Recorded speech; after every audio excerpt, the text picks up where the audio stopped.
This video falls under fair use. Fair use allows commentary, criticism, and reactions. What's up, back with another one. So Jason Whitlock sends Michael Jordan a stern message about his recent interview. Check it out. I'm just going to warm you up here. I'm going to start by being the person bold enough to go on record that the 3 minutes and 30 seconds that Michael Jordan appeared on their halftime show was not some raging success. It wasn't some special moment that, we should all be relishing. It was Michael Jordan and Mike Tirico celebrating Michael Jordan. And we're at the start of the NBA season. Kevin Durant has just moved to his third, fourth, or fifth team. He's on a Rockets team that is very talented, well coached, and a championship threat. And we went to halftime of this game and spent 4 minutes or however long it was discussing Michael Jordan. And they got to do better than that. The game has to be the focus. And this is SGA and the Oklahoma City Thunder raising a banner, getting championship rings, the future of the NBA versus the past of the NBA in Kevin Durant. And we had time to go hear stories about Michael Jordan shooting a single free throw in a foreign country at a Ryder Cup, and everybody's melting down. And Scap, I'm coming to you with a question. I want to play the Bill Simmons clip first, though, because Bill, this disappoints me, but this is what we do in the media. Everybody's afraid of Michael Jordan, and so everybody just says nice, glowing things. Let's play SOT number 2. Bill Simmons just genuflecting and just celebrating Michael Jordan. I don't get it. Play the clip. So they had this Michael Jordan thing. They've been playing it up a lot, and they called it like degrees of excellence or insights in excellence or something. It basically just turned out to be an interview with Mike Tirico that they probably filmed for 2 hours, and they're just going to cut segments out of. I can't think of a single thing that happened during the halftime thing, but it's riveting to watch Michael Jordan. And I realized, it doesn't really matter what he says. His insights, his observations, his thoughts about the league, it just doesn't matter, because anything he says, I'm captivated. He was like, he told some story about he rented a house and there was a basketball court. I don't even know what happened. And I was nodding, yeah, oh, this is great, Michael Jordan. I think the next one, he's going to come back and just be like, yeah, I went to dinner last night. I ordered a steak. I got it medium rare. I had 2 glasses of Pinot Noir, and then I paid the check. And then they're like, that was insights of excellence from Michael Jordan. And I'd be like, that was great. Could watch him talk about anything. So he might be the first person who's ever been on a pregame halftime show where I literally don't care what he says. I just like having him around. It's just nice to have MJ. This is the difference between me and most people in the sports media. This is the difference between a biblical worldview and a worldview consistent with the world. Michael Jordan's a big-time celebrity. We must genuflect in front of him. We must treat him as an idol. I just can't do it. And I've never been able to do it. I've always been an iconoclast.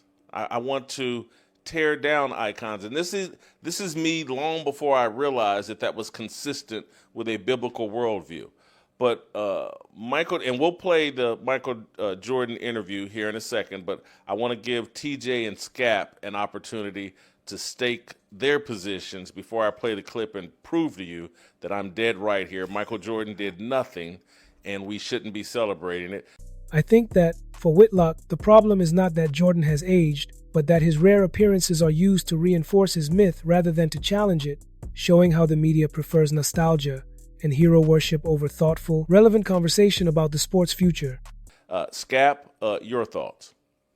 Well, Jason, holy cow, I just saw that Bill Simmons soundbite for the first time, and man, someone get that guy some tissues or something. That was effusive praise, to say the least. Look, I find it, I'm kind of in the Simmons camp in that I find it compelling to see or to hear Michael Jordan talk, particularly ideally about basketball, which he didn't do last night. There was really no analysis, nothing talking about today's game, today's product. That's what I was led to believe that this was going to be. This was going to be Michael Jordan kind of as an NBA analyst, not regaling us with stories of what he's been doing for the last 25, 30 years outside of the NBA. I'm with you on that. I don't really care. And my big fear here is on this, that this is just going to be what Bill Simmons alluded to, like a 2-3 hour interview that Tirico did one time. They're going to chop it up into a series of, 3, 5, 6 minute bites that they're going to feed us then throughout the rest of the season. I was expecting like Jordan in studio on a weekly basis, doing stuff, talking about today's product, breaking it down. I'm very fearful what direction this is going to go after seeing this first night of it. You would think they would want to really showcase it being their tip-off night, and that's what we got. I don't know. I was not very tantalized at all by that thing. I'm with you. It was a giant mistake, in my opinion. Whatever they're paying him, they're getting ripped off. And people initially will be thrilled. Hey, it's just Michael Jordan. And they've already told you, like, next week, we already know what we're talking about. And again, that means they've already pre-recorded it, and we're going to get another snippet from Michael Jordan. And I get it. It's I'm going to make TJ, close your ears. I'm going to make a secular analogy that just, so close your ears. I don't want to offend you or, but they're guys, when you're 6'6", and you don't have to work as hard as the guy that's 5'8", and that including in the bedroom, in any capacity. And we used to talk about the more talent you have, the less you have to do. Jason Whitlock recently unleashed a passionate critique of NBC's new Michael Jordan halftime feature, calling it a hollow display of nostalgia that distracted from what should have been a celebration of the modern NBA. On his show Fearless, Whitlock argued that the short pre-recorded segment, featuring Jordan in conversation with Mike Tirico, was more about worshiping the myth of Michael Jordan than offering any genuine insight into basketball or today's league. To Whitlock, the piece symbolized everything wrong with how the sports media treats Jordan with reverence instead of honesty. He accused networks and journalists of being afraid to criticize him, saying the media bows to Jordan as if he were a cultural idol rather than a retired athlete. Whitlock framed his frustration through his moral and biblical worldview, rejecting what he called the idolatry of celebrity culture and the tendency to glorify figures like Jordan without substance.